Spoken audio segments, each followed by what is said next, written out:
Let's face it, we can all agree the housing market's been really volatile over the last couple of years. In fact, oftentimes I hear buyers say they feel like they're on a roller coaster ride. Hi, I'm Don Pelletier. I'm owner and broker at the Don Pelletier Group. It's really no wonder why many buyers feel that they're on the ups and downs here when it comes to trying to purchase a home of their own. I mean, you've got low inventory, fluctuating mortgage rates, and a lot of competition from other qualified buyers. It really does make for a tough market for some buyers, especially first-time home buyers, since there's so much pent-up demand at that price point.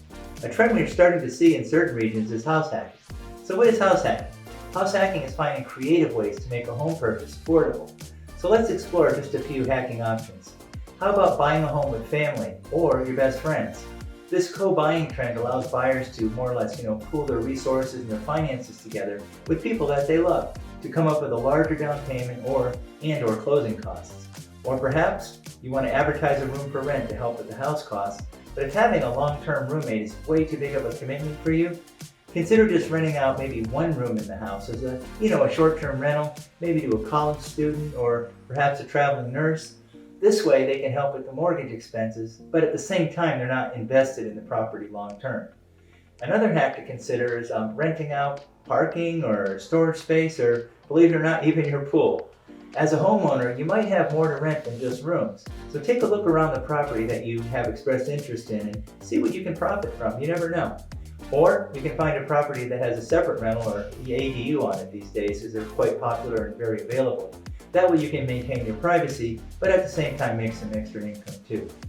Another option that's worth looking at is buying down the interest rate. In other words, you pay extra towards the loan points and you get a significantly lower fixed interest rate and house payment.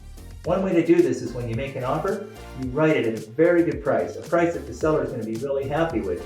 However, in the offer, you ask the seller for a credit, which is something that we negotiate for our buyers, and you then can use that money to lower your interest rate and lower your house payment costs as well.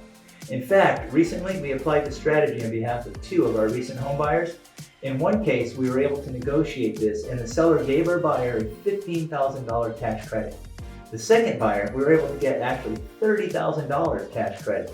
Bottom line, it's always best to work with a very experienced real estate agent who can show you the different strategies to help make your dream a reality. Don Pelletier here. You can reach out to my team and I so we can help you strategize your next move. Give us a call or text us at 858-336-1114, or you can visit us on the web at donpelletier.com.